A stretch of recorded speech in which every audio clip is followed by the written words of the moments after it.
மீனாட்சி, என்னங்க? ஒன்றும் இல்லை மீனாட்சி. நம்ம பையன் பேர்ல போஸ்ட் ஆஃபீஸ்ல பணம் போட்டு வச்சிருந்தோம்ல, அது ஒரு 15 லட்ச ரூபா சேர்ந்துருக்கு. நேற்று தான் போய் பார்த்துட்டு வந்தேன். ஆமா, அவ்வளவு சேர்ந்துட்டா? ஆமா மீனாட்சி, அதான் அதை கல்யாண செலவுக்கு எடுக்கலாமா வேண்டாமான்னு உன்ட்டு கேட்போமேன்னு வந்தேன். ஏங்க, கல்யாண செலவுக்கு என்ன துட்டா இல்ல? வீட்டில் எவ்வளவு துட்டு இருக்கு, அதை வச்சு பார்த்துக்கிடலாமே. அதுக்கு இல்லை மீனாட்சி, அந்த பணம் ரொம்ப வருஷமா கிடக்குல.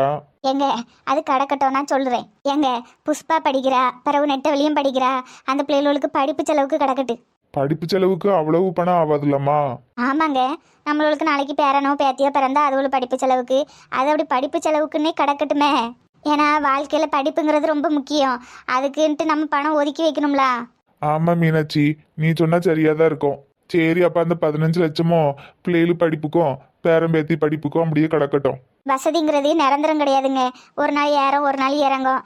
அதனால நாளை பின்ன நம்ம பேரனுக்கோ பேத்திக்கோ படிப்பு செலவுக்கு இல்லாமல் நம்ம திணறக்கூடாது பத்தியலா. அதனால அந்த பணம் அப்படியே கிடக்கட்டு.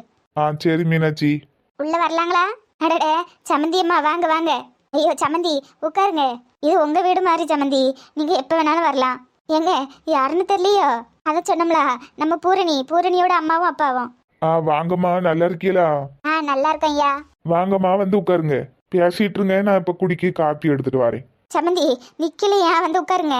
சமந்தி நீங்க இந்த பக்கம் வந்து உட்காருங்க, அவர் அதில் உட்காரட்டும். சொல்லுங்க சமந்தி, என்ன விஷயமா வந்தீங்க? சும்மா தான் சமந்தி, அப்படியே வீட்டை பார்த்துட்டு போலாமே வந்தேன். என்ன பெரிய வீடு! ஆமா, அந்த காலத்துல என் மாமனார் கட்டினது. இப்போ அவரும் இல்லை, மாமியாரும் இல்லை, எல்லாம் எங்களுக்கு ஆகி போச்சு. அப்ப சமந்தி, நாளை பின்ன உங்களுக்கு அப்புறம் அந்த வீடெல்லாம் என் பிள்ளைக்கும் மருமகனுக்கும் தான். ஆமா சமந்தி, எல்லாமே என் பையனுக்கு தானே. சரி சரி. அம்மா, இவரு ஒத்தைக்கு ஒரு பிள்ளை தானோ? ஆமா, என் பையனும் ஒத்தைக்கு ஒரு பையன் தான், என் வீட்டுக்காரும் ஒத்தைக்கு ஒரு பையன் தான். அதான் சம்மந்தி, சொத்து உங்களுக்கே வந்துட்டு. ஆமா ஆமா. அப்புறம் சம்மந்தி, பொண்ணு எப்படி இருக்கு? அவளுக்கு என்ன, இப்பவே மூஞ்சில கல்யாண கல்யாணம் பார்த்துக்கிடுங்களா? அப்படிதான் இருக்கணும். அப்புறம் சம்மந்தி, என்ன விஷயமா வந்திய? வந்த விஷயத்த நேரா சொல்லுமா. இருங்க, அவசரப்படாதீங்க. என்னது சம்மந்தி, என்னன்னாலும் ஓப்பனா சொல்லுங்க. அது ஒன்றும் இல்லை சம்மந்தி, இந்த பூ வைக்கிற ஃபங்க்ஷனு, பொண்ணு பார்க்குற ஃபங்க்ஷனு, பிறகு இந்த கல்யாணம்லாம் இருக்கு பத்தியலா, அதை துணிமணி எடுக்கலாம், அதான் உங்ககிட்ட சொல்லிட்டு போகலான்னு வந்தோம். ஆமாம், அதுக்கு 2 குடும்பமும் சேர்ந்துலாம் போவே. அது நம்ம ஒரு நாள் பேசி வாங்கி முடிவு எடுத்துக்கிடுவோமே. அதுக்கு இல்லை சம்மந்தி, எங்கள் முறைப்படி நாங்கள் பொண்ணுக்கு எப்படி சேலை எடுக்குமோ அதே மாதிரி தான் பொண்ணோட அம்மாவுக்கும் சேலை எடுப்போம். அதான் எனக்கு பிடிச்ச மாதிரி எடுக்கலாமேன்னு இருக்கேன். நல்ல விஷயம் தானே, எடுத்துக்கிடுங்க. அதான் சம்மந்தி. தயங்காம சொல்லுமா. அட சம்மந்தி, தயங்காம என்னன்னு சொல்லுங்க. இப்போவே எடுத்தாதான் ஆரி ஒர்க்கு அது இதுன்ட்டு இந்த சட்டையில் பாசி வைக்கிறது, கொக்கி வைக்கிறதுலாம் இருக்குல்ல, அந்த வேலைலாம் நடக்கும். அதான் இன்னைக்கு சாயந்தரம் கடைக்கு போகலாம், அதான் காசு வாங்கிட்டு போகலான்னு வந்தேன். என்ன சம்மந்தி, காசா? ஆமாம் சம்மந்தி, எங்களுக்கு இவ்வளோ ரூபான்னு கொடுத்துருங்க. அதான் கல்யாண செலவு நீங்களே பார்த்துக்கிட்டேன்னு சொல்லிட்டீங்களே, அப்புறம் துணி எடுக்கிற செலவு நீங்கள் தானே பார்க்கணும். இப்படி கொடுத்துட்டீங்கன்னா நான் வந்து எனக்கு பிடிச்ச மாதிரி எனக்கும் பூரணிக்கும் எடுத்துக்கிடுவேன். மற்றபடி உங்கள் ஆசைப்படி நீங்கள் மற்றவங்களுக்குலாம் கல்யாணத்துக்கு என்னென்ன செய்வியில் செஞ்சுக்கிடுங்க. என்ன சம்மந்தி, நான் சொல்கிறது சரிதானே? ஏன்னு கேட்டுடுங்க, இப்போ ஆரி ஒர்க்கு அந்த ஒர்க்கு இந்த ஒர்க்குன்னு நல்ல ட்ரெண்டிங்கில் போயிட்டுருக்கு. ஆமாம், சட்டையிலலாம் எடுத்து கொடுத்தாதான் 1 மாதத்துக்கு முன்னாடியே செஞ்சு தருவாளுவேன். அதை நீங்கள் கொஞ்சம் கைவசமாக பணம் கொடுத்துட்டீங்கன்னா நான் இன்றைக்கி பூரணியை கூட்டி போய் எங்களுக்கு பிடிச்ச மாதிரி சேலை எடுத்துக்கிடுவேன். பூ வைக்கிறதுக்கு, பொண்ணு பார்க்குறதுக்கு, முகூர்த்தத்துக்கு, இந்த 3த்துக்கும் நான் எங்கே எடுத்துக்கிடுறோம். அப்புறம் கல்யாண சேலை வந்து மாப்பிள்ளை வீட்டு சைடு தானே வரணும், அதை நீங்கள் பார்த்துக்கிடுங்க. என்ன சம்மந்தி, நான் சொல்கிறது சரிதானே? ஆமாம் சம்மந்தி, சரிதான். அப்புறம் எனக்கு மேட்ச் அந்த இவருக்கும் ஒரு கோட்டு சூட்டு எடுக்கலான்ட்டு இருக்கேன். ஆமாம், அதுக்கும் சேர்ந்து அப்படி காசு தந்துட்டீங்கன்னா நல்லாயிருக்கும். சரி சம்மந்தி, பார்த்துக்கிடலாம். சம்மந்தி, நீங்கள் ஒன்றும் தப்பாக நினைக்கலையே? ஐயோ, இதில் தப்பாக நினைக்கிறதுக்கு என்ன இருக்குது சம்மந்தி, சொல்லுங்கள். என்னங்க சொல்லுமா. சம்மந்தி, நீங்கள் தோராயமாக கணக்கு போட்டிருப்பீல்ல, இவ்வளவு ஆகும்னு, எவ்வளவு வேணும்னு சொல்லுங்க, நான் கொடுத்துட்றேன். சமந்தி, ஒரு 5 லட்ச ரூபா. சரி. எங்க போஸ்ட் ஆஃபீஸில் படிப்பு செலவுக்குன்னு ஒரு 15 லட்ச ரூபா இருக்கு, நீ எல்லாம் அதுலேருந்து ஒரு 5 லட்ச ரூபாய் எடுத்துட்டு வாங்க. என்னம்மா திடீர்னு பிள்ளைகளுக்கும் பேரம்பேத்திக்கெல்லாம் படிப்பு செலவுக்கு கிடக்கட்டுன்னு சொன்னா இப்ப 5 லட்ச ரூபா கேட்கா? நீங்க எடுத்துட்டு வாங்க, நான் சொல்றேன். சரிம்மா. பரவாயில்லையே சமந்தி, நீங்க என்ன சொன்னாலும் சரின்னு சொல்றாரு. ஆமா, நான் என்ன சொன்னாலும் தட்டுறது கிடையாது, அப்படிதான் இருக்கணும். அப்புறம் சமந்தி, படிப்பு செலவுக்கு 15 லட்ச ரூபாய் போட்டு வச்சிருந்தியே? ஆமா, பிள்ளைகளும் 2 படிக்கி, அப்புறம் நாளைக்கு பேரனோ பேத்தியோ பிறந்தா அதுகளுக்கு LKG UKG என்னெல்லாமோ சொல்லுதாள்வல்ல, அதெல்லாம் படிக்க வைக்கணும் பத்தியில. அதனால படிப்பு செலவுக்குன்னே தனியாக 15 லட்ச ரூபா ஒதுக்கிட்டோம். பரவாயில்லையே சமந்தி, படிப்பு செலவுக்கே 15 லட்ச ரூபா ஒதுக்கிருக்கீங்களே. ஆமா, நம்ம கடமையை நம்ம செஞ்சு விட்டுறணும்ல பத்தியல. சரி சமந்தி, அப்ப நாங்க வீட்டுக்கு கிளம்புறோம்.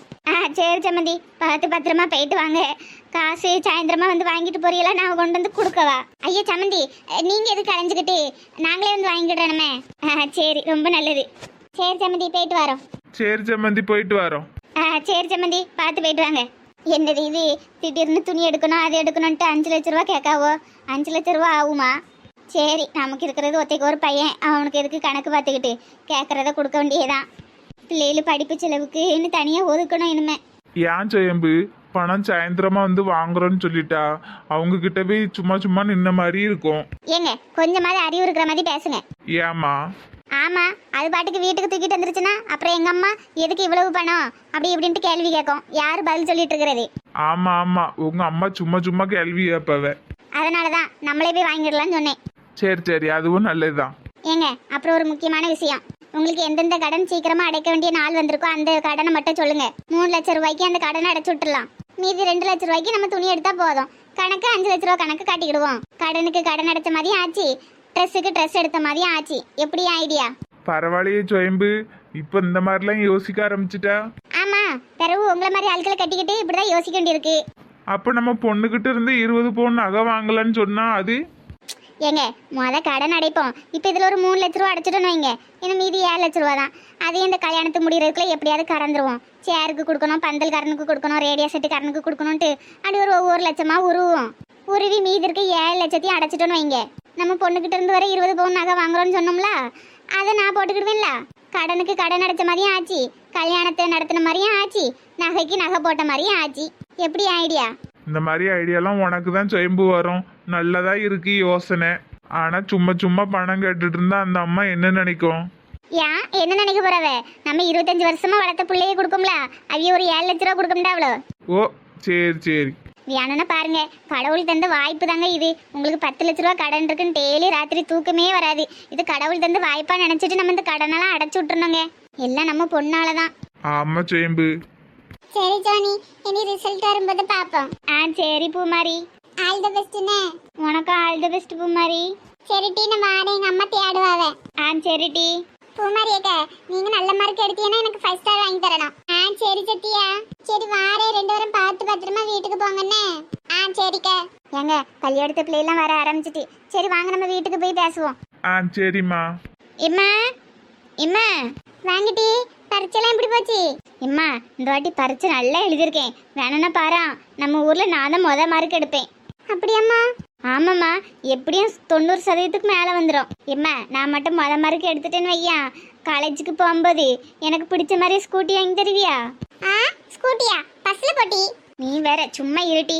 எனக்கு மட்டும் ஸ்கூட்டி வாங்கி தந்தாங்கன்னா உன்னையும் ஸ்கூல்ல விட்டுட்டு தானே போவேன். அப்ப சரி. என்னம்மா, நான் பேசிட்டே இருக்கேன், நீ அமைதியா இருக்கா? கடவுளே, நான் உனக்கு என்ன பதில் சொல்லுவேன்? உங்க அப்பா என்னன்னா உனக்கு கல்யாணத்தை பண்ணணும்னு ஒத்த காலில் நிக்காரு, நீ என்னன்னா மொதல் மார்க் எடுத்துருவேன் காலேஜுக்கு போகணும்னு நிக்கா. என்னது கல்யாணமா? ஆமா மக்களே, உங்க அப்பா மதியத்துல இருந்து உனக்கு கல்யாணத்தை பண்ணியே தருவேன்னு ஒத்த காலில் நிக்காரு. ஏதாவது ஒரு ஓனர் பையனாமா உன்னைய பொண்ணு கேட்டாவலாம், அந்த அளவு நீ கல்யாணம் முடிச்சு கொடுப்போமான்னு வந்து கேட்காரு. எம்மா, நான் காலேஜ் படிக்கணும், இப்பதானம்மா 12th முடிக்கிறேன். 18 வயசு தானம்மா ஆகுது.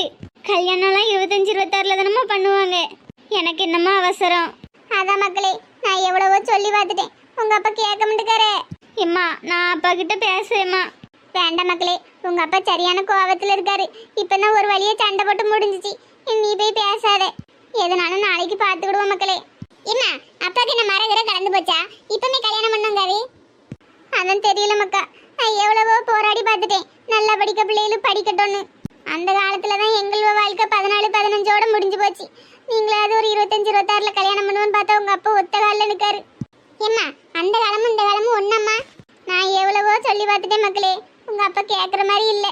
எம்மா, என்னாலலாம் முடியாதும்மா. எப்படியும் நான் தான்மா மொதல் மார்க் எடுப்பேன். நான் ஏதோ ஒரு நல்ல பெரிய காலேஜில் சீட்லாம் வாங்கி தருவேன்னு கனவுலாம் கண்டுட்டு இருக்கேம்மா. நான் நல்லா படிக்கணும்மா, யூனிவர்சிட்டிலே ஃபர்ஸ்ட் மார்க் வாங்கணும்மா. ப்ளீஸ்மா, எனக்கு கல்யாணம் வேண்டாம்மா. பாப்பா மக்களே, நானும் என்னால் முடிஞ்ச அளவுக்கு போராடிட்டு தான் இருக்கேன். ஆனால் உங்கள் அப்பா பிடிச்சபடியிலே இருக்காரு. எம்மா, கவலைப்படாம இரு மக்களே, போய் துணியெல்லாம் மாற்றிட்டு வாங்க. இனி பள்ளியோட லீவு தானே? ஆமாம்மா, ஜாலி தான். சரி மக்களே.